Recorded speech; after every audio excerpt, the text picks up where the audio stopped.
안녕하세요. 저는 올해 43살이 된 남자이고 직업은 변호사입니다. 지금은 아들을 낳고 아내와 셋이서 행복하게 살고 있는데요. 몇 년 전에 저희 집안은 장모님과 인연을 끊었는데 이 어려운 이야기를 한번 해볼까 합니다. 그때 저는 29살이었는데 변호사 시험을 준비하고 있었고 아내는 32살로 간호사 일을 하고 있었습니다.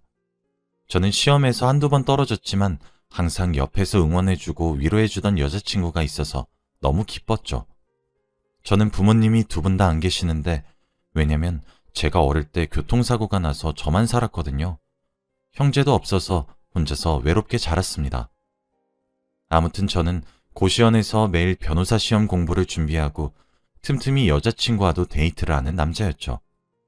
여자친구는 돈이 없는 저를 배려해서 늘 편의점에 가서 저렴한 음식들을 먹어도 아무 말 없이 같이 가서 먹어주곤 했고 그 흔한 여행 한번 못 가봤습니다. 그래도 여자친구는 언젠가 붙을 거야. 난 우리 도준이 믿어. 라고 하며 늘 응원해주는 그녀가 너무 감사했죠.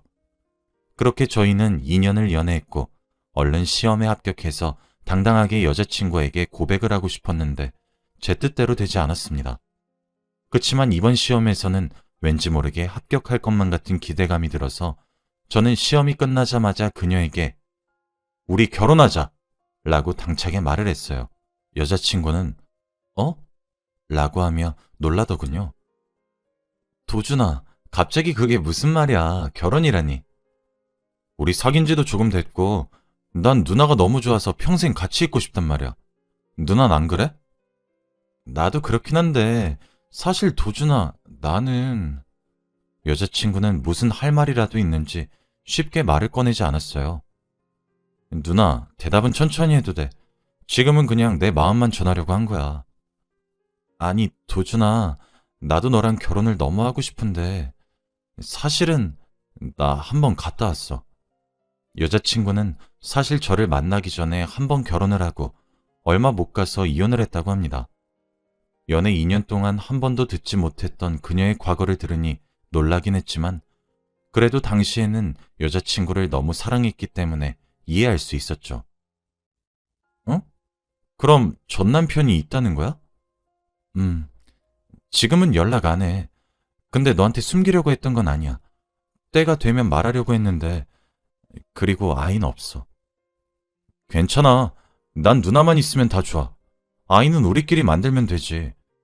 그런데 그 남자랑은 왜 이혼한 거야? 그게 나중에 차차 말해줄게. 지금은 급한 거 아니니까. 근데 내 잘못은 아니었어. 걱정 안 해도 돼. 여자친구는 전 남편과의 이혼 사유는 저에게 말해주고 싶지 않은 듯 보였고 저는 여자친구가 말을 해줄 때까지 기다리기로 한 뒤 그렇게 결혼을 하기로 약속했습니다. 다른 사람들은 아직 시험을 준비하고 있는 사람이 무슨 결혼이냐고 손가락질하겠지만 그때 저는 당장 여자친구와 둘이서 행복하게 살고 싶은 마음이 더 컸고 시험도 왠지 합격할 것만 같았기 때문에 결혼을 진행하게 되었습니다. 저는 부모님이 없었고 여자친구는 어머니와 단둘이서 살고 있었기 때문에 결혼 허락을 받으러 여자친구 집으로 갔습니다.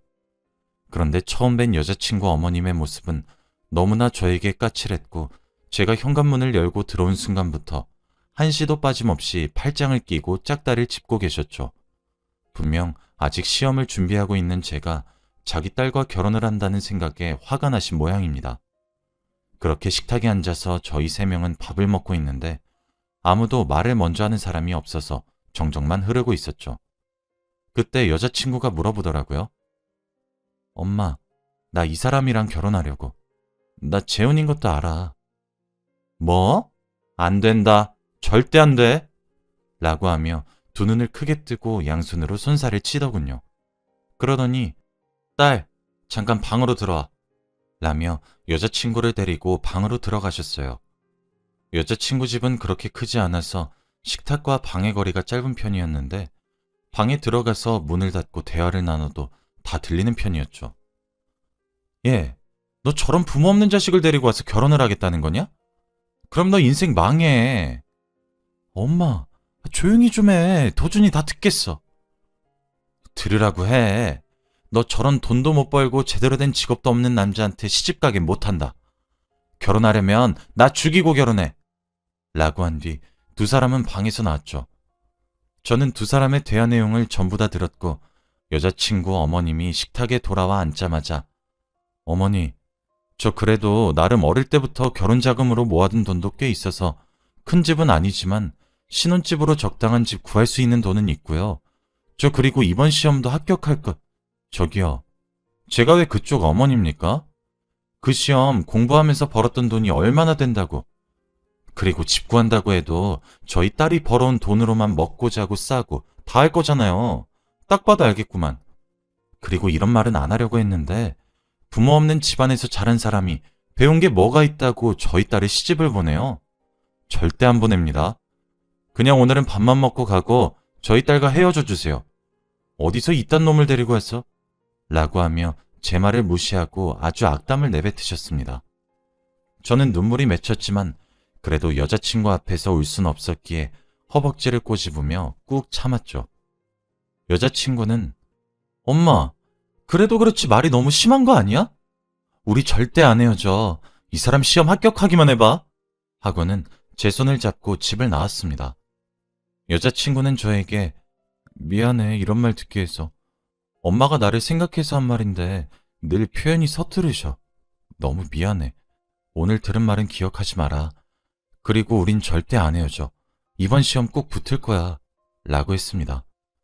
저는 저를 위로해주는 여자친구에게 너무 고마웠고 고시텔로 혼자 터벅터벅 걸어갔죠. 며칠 뒤 여자친구가 저에게 문자가 왔는데 곧 우리 친할머니 칠순잔치 하시는데 친척들 다 모이니까 같이 가서 우리 곧 결혼할 거라고 인사드리고 오자 라고 하더군요. 저는 너무 걱정되고 다들 저에게 직업을 물으면 아직 변호사 시험을 준비하고 있다고 말하기가 너무 창피했지만 그래도 언젠가는 여자친구와 결혼을 할 생각이었기 때문에 미리 가서 얼굴 도장이라도 찍고 오자는 생각으로 결심했습니다. 그렇게 당일날 친구에게 양복도 빌리고 멋지게 머리도 한 뒤 여자친구와 함께 칠순잔치 장소로 갔습니다. 여자친구는 친척들이 많아서 엄청 큰 장소로 갔고 친척들이 없는 저는 생애 처음 본 대가족이었습니다. 여자친구는 저에게 팔짱을 끼고 한 테이블씩 돌아가며 친척들에게 인사를 하게 했고 저는 깍듯이 예의를 갖추었죠. 그래, 그래서 뭐 하는 사람이야? 어떤 일을 하세요? 라는 질문이 대다수였고 제가 변호사 준비를 하고 있습니다. 라고 말을 하면 다들 아직 준비 중이시구나. 라고 하며 눈치를 보셨죠. 하지만 저는 기죽지 않고 꿋꿋하게 여자친구와 친척들에게 인사를 드리고 있었습니다. 그런데 그때 여자친구 어머니가 지금 여기가 어디라고 하? 라며 저희 앞에 떡하니 서는 게 아니겠어요? 칠순잔치라는 곳은 너무나도 컸고 어머니의 목소리도 너무 우렁찼기 때문에 거기 계시던 친척들은 다 저희 셋만 바라봤습니다. 너 미쳤니? 내가 그때 헤어지라고 했지? 지금 여기가 어디라고 와서 인사를 해? 당장 안 나가? 엄마 왜 그래? 엄마가 아무리 반대해도 난 이 사람이랑 결혼 꼭 할 거야. 너 정말? 저기요. 자네는 부모님도 없고 돈도 없고 그렇다고 명예가 있는 것도 아니면서 우리 딸 같은 애를 데려갈 생각을 하세요. 너무 욕심이 지나치다는 생각은 안 드나요? 라고 하며 사람들 앞에서 제 자존심을 짓밟으셨습니다. 엄마, 제발 그만 좀 해. 나도 이 말까진 안 하려고 했는데 이 사람은 집이라도 하지 우린 혼수도 못 하잖아. 알고 보니 여자친구는 형편이 어려워서 혼수도 못 해오는 상황이었는데 저에게 돈이 없다는 둥 명예가 없다는 둥 온갖 구박을 하고 계셨던 겁니다. 얘는? 그런 말을 왜 여기서 해? 라고 하며 그제서야 주위 눈치를 살피더라고요. 너무 어이가 없었고 저보다 돈이 없는 사람이 저에게 돈 타령을 하는 게 억울했습니다. 그 일이 있고 나서 어머니는 결혼을 반대하시진 않으셨고 저희는 그때다 싶어 결혼 준비를 빠르게 진행했죠. 마침 저는 몇 년 동안 준비했던 변호사 시험에 합격을 했고 변호사가 될 수 있었습니다. 저는 너무 황홀했고 드디어 다른 사람들 앞에서 당당하게 변호사 시험에 합격했다고 말을 할 수 있었습니다. 제 소식을 듣고 어머님도 기뻐라 하셨는데 그때 갑자기 어머니가 저에게 생애 처음으로 먼저 전화를 하시면서 아이고 변호사 김서방, 드디어 시험에 합격한 거야? 난 진작에 합격할 줄 알았지. 다음에 밥 한번 먹으러 와. 라고 하며 태도가 180도 변하신 게 아니겠어요? 그래도 그때는 좋은 게 좋은 거라며 드디어 고생이 끝났다라는 생각에 마냥 기분이 좋았습니다. 신혼집을 여자친구와 함께 알아보려고 집 앞에서 기다리고 있는데 어머니가 나오시더라고요. 어머님이 왜? 아, 김서방, 우리 딸이 오늘 몸이 아프다고 둘이서 가라고 하네. 어쩔 수 없이 나왔어. 저는 그런 얘기를 들은 적이 없는데 그래도 어머니 말을 믿기로 하고 저희 둘이서 집을 알아보러 다녔습니다. 김서방, 이 집은 너무 작지 않아? 난 큰 집이 좋은데. 네? 어머니, 이 집은 둘이서 살기 적당한 크기인 것 같은데요? 에이, 무슨 소리. 결혼하면 나도 같이 살아야지. 돈 좀 써. 이제 김서방 돈 많잖아. 라고 하며 은근슬쩍 저에게 팔짱을 끼더라고요. 그때는 그게 무슨 의미인지 몰랐습니다. 집으로 돌아와 여자친구에게 전화를 걸어 물어봤어요. 어머니가 셋이서 같이 살려는 생각 같은데 왜 나한테 말 안 했어? 응? 무슨 소리야? 우리 엄마가? 절대 안 돼. 내가 엄마랑 말해볼게. 근데 오늘 아프다며. 나 어머니랑 둘이서 잘 갔다 왔어. 무슨 소리야? 엄마는 네가 아프다고 못 간다고 하던데? 알고 보니 어머니는 일부러 저와 둘이서 가기 위해 거짓말을 한 것이었습니다. 찝찝한 게 한두 개가 아니었지만 그날은 너무 피곤했기 때문에 일찍 잠에 들었죠. 다음날 어머니가 전화가 오셔서 김서방, 우리 집 근처에 맛있는 케이크집이 생겼는데 우리 딸은 바쁘다고 나랑 같이 안 가주네. 혹시 오늘 시간 돼? 저는 어제 일도 어머니와 이야기해 볼 겸 어머니와 단둘이서 케이크를 먹으러 갔습니다.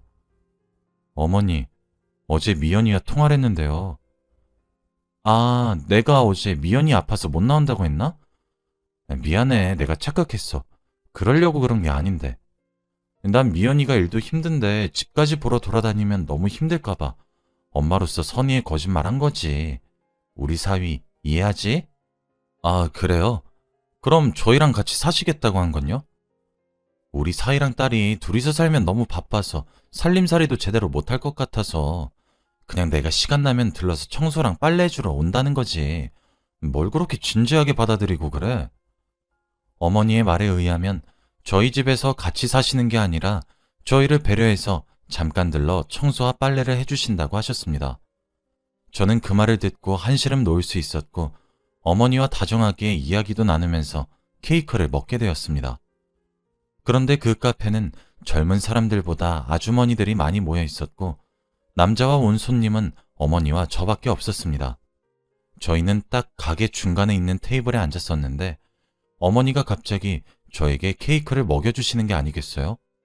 저는 주위 아주머니들의 시선이 너무 눈치 보여서 어머니, 제가 먹을게요. 라고 했지만 어머니는 에이, 사위한테 장모가 케이크도 못 먹여줘? 나 그러면 섭섭해. 라고 하시더군요. 그래도 이 케이크를 먹으면 제가 시험에 합격하기 전 어머니와 어색했던 관계를 풀 수 있다고 생각해서 두 눈 꼭 감고 먹었습니다. 그렇게 그날은 카페도 가고 백화점에 가서 어머니 옷도 한 벌 장만해드리고 집으로 돌아갔죠. 그런데 여자친구가 전화가 왔더라고요. 너 오늘 우리 엄마랑 데이트했어? 왜? 바쁠까봐 미리 말 안 했는데. 아주 네 여자친구가 내가 아니라 우리 엄마 같다? 그게 무슨 소리야. 그냥 나는 장모님이랑 잘 지내보려고 하는 사위 마음이지. 우리 결혼 장모님이 많이 반대하셨잖아. 그래서 조금이라도 이렇게 하면 관계가 개선될까봐 한 거야. 왜 말을 그렇게 하는 거야? 그래도 앞으로는 우리 엄마랑 가까이 지내지 마. 다른 엄마도 아니고 우리 엄마는 좀 위험해. 장모님이 왜? 물어보진 말고. 아무튼 그래. 나 바빠서 이만 끊는다. 여자친구는 간호사라 3교대 근무를 해서 매일 근무 시간이 다 달랐어요. 그날은 밤근무라 다음날까지 해야 했죠. 아무튼 저희는 결혼을 하게 됐고 신혼집에 들어와서 둘이서 알콩달콩 신혼생활을 꿈꾸고 있었습니다. 그런데 잠깐 들러서 집안일만 해주신다던 장모님은 아예 저희 집 빈방에 자기 짐을 다 풀기 시작했고 거기서 살기 시작하더군요. 우리 딸이 3교대니까 자네 심심할까봐 그런 거야. 라고 하면서요. 그래도 혼자서 외롭게 있을 저를 위해서 그랬다고 하시니 그 당시에는 장모님께 감사하더라고요. 그런데 저번에 아내가 장모님을 조심하라는 말이 신경이 쓰여서 자는 동안에는 제가 자는 방문을 잠그고 잠에 들었습니다. 그렇게 몇 주 동안 잤는데 어느 날 제가 새벽에 눈을 뜨니까 제 침대 옆자리에 장모님이 누워있는 게 아니겠어요? 저는 분명히 방문을 잠그고 잤는데 어떻게 들어오셨는지, 그리고 왜 제 옆에서 주무시고 계시는지 너무 당황스럽고 놀라서 실수로 장모님을 밀쳐버렸습니다. 그때 장모님은 바닥에 떨어지셨고 잠에서 깨셨죠. 자네 왜 그래 갑자기? 장모님이 왜 여기서 주무세요? 자네 어제 일이 기억이 나지 않는가? 라고 하며 오히려 뻔뻔한 태도로 나오시더라고요. 저는 너무 소름이 끼쳐서 장모님의 손을 뿌리쳤습니다. 그게 무슨 말이세요? 제가 방문을 잠그고 잤는데 전 기억이 나지 않아요. 하고 집을 뛰쳐나왔습니다. 저는 잘 때 누가 제 몸에 손을 대면 금방 일어나는데 왜 장모님이 저에게 어제 일 기억이 나지 않냐고 물으시는지 당황스럽고 진정이 되지 않았죠. 아내에게 무슨 말을 어떻게 해야 할지 고민되었고 실망할 아내에게 너무 미안했습니다.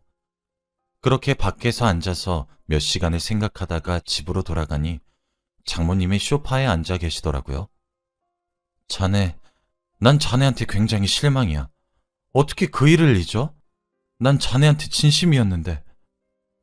어머니, 전 어머니가 무슨 말 하는지 도저히 모르겠어요. 미연이한테 미안하지도 않으세요? 제가 생각해봤는데 그냥 미연이한테 솔직히 말하려고요. 뭐? 안 돼. 가정 파탄 낼 셈이야? 미연이한텐 비밀로 하고 그냥 우리끼리 좋은 관계 유지하면 안 될까? 어머니, 정신 차리세요. 전 어머니를 믿을 수 없어요. 어제 일은 기억이 안 난다고요. 라고 한 뒤 방으로 들어가 문을 쾅 닫고 방문을 잠가버렸습니다.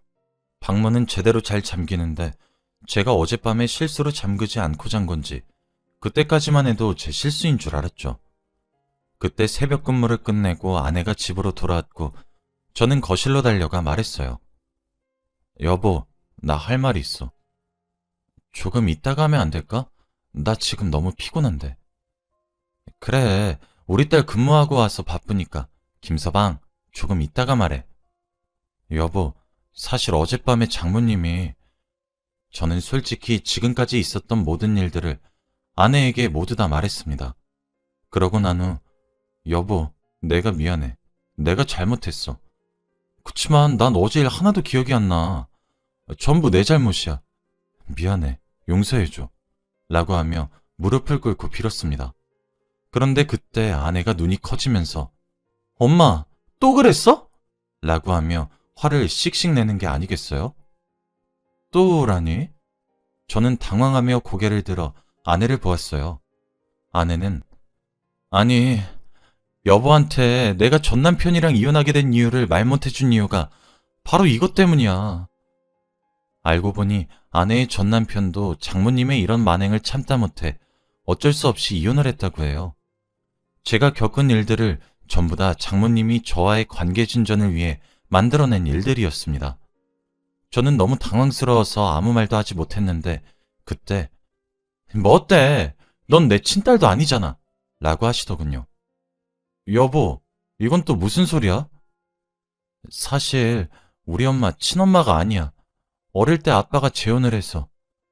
그래도 이 얘긴 특별히 할 필요가 없을 것 같아서 말 안 했어. 일부러 숨기려고 한 건 아니야.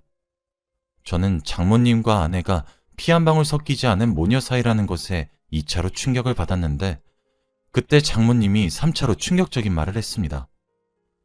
에휴, 그때 그 사람 재산만 아니었으면. 저와 아내는 두 눈을 크게 뜨고 장모님을 쳐다보았고 아내는 엄마, 그게 무슨 소리야? 라고 하더라고요.